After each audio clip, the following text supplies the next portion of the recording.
We're back with the roundtable. Carol, David, and Francesca. Republican candidate Ben Carson has taken a lot of heat today for saying that he would have confronted that gunman in last week's shooting in Roseburg, Oregon out there. Here's what he said yesterday morning.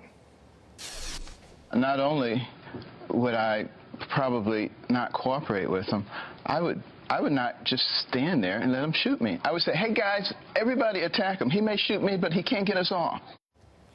Well, it appeared to many that Carson was suggesting the victims of that shooting had allowed themselves to be killed because they, to use his word, cooperated with the shooter. Well, so last night Carson tried to explain what he meant again on Fox News.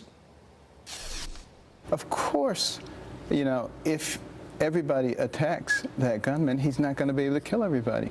But if you sit there and let him shoot you one by one, you're all going to be dead. In a time of great stress like that, one might not know exactly what to do, and to judge them, to sound like you're judging them. Not judging them at all, but, you know, these incidents continue to occur. I doubt that this will be the last one. I want to plant the seed in people's minds so that if this happens again, you know, they don't all get killed.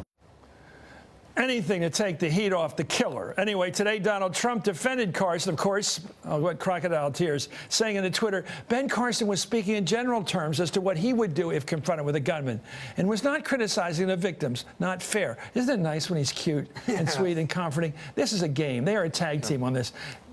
Trump, and especially Carson, is so pro-gun. Where do you see some of these other quotes? They're outrageous. Well, I hope we get to blaming the victims. They are blaming the victims and leaving the killer off the hook here. Because you know they're playing to the Republican base. There can be no talk about any sort of gun safety measures. There can't even be talk about research into this. I mean, the thing about Ben Carson is he's cruised along at the top of the Republican pack for a couple months now. He's under the radar, but not like George Pataki's under the radar. He's under the radar at 20%. And this is a guy, if you start looking at what he has said about all sorts of things, not just guns, but about evolution, the devil being behind the Big Bang Theory, and believing that communists have infiltrated the U.S. government.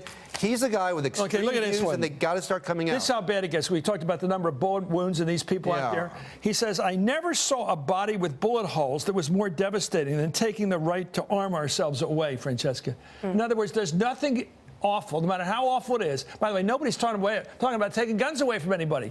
So what's he talking about? And who's he talking to? Well, you know, and the thing that's striking to me is that he keeps going out there and trying to defend his remarks and make it better. But this morning, you know, he was also on CBS. There he is again. You jumped me there. Carson was pressed further on this on CBS this morning, and then you follow up. Let's watch. Francesca. Do you believe the victims in Oregon just stood there? From the indications that I got, they did not rush the shooter. Do you know who Chris Mintz is? No. So Chris Mintz is an Army veteran, and he was shot 7 times. He did actually rush the shooter, and he's being hailed as a hero. He actually blocked the door. He saved people's lives. So someone in the instance did actually act heroically. That verifies what I'm saying. That's exactly what should be done. Francesca, what do you make of that? He's just contradicting the contradiction of his contradiction. He puts the focus on the victims and says what they should have done, as if that's some sort of calamity that had to do with no other person when it has to do with a murderer. Well, the big problem was that he was factually incorrect. He was saying that someone should have tried to do something, tried to rush the shooter. Someone did. Chris Mintz, who's being labeled a hero, did try to do that. And then what happened, Chris, is after he barricaded the door, the shooter was still able to get in and was able to keep on killing. And so I think that that's kind of the problem with Dr. Carson's statements this morning. How far can you go and still win with the pro-gun position, Carol? Well, because he goes as far as these later quotes say basically, under no conditions will we do anything on gun control, because when you guys all want to do is round up the guns, and I'm not going to let you do it. Well, that plays well with the Republican base, but this is not just gun control that he's talking about. I mean, he's talking about, after a tragedy, about bodies with bullet holes, about people who are victims, that they should have reacted differently. It's just, if you're a parent of a child who was lost, or your brother or sister, like, it's not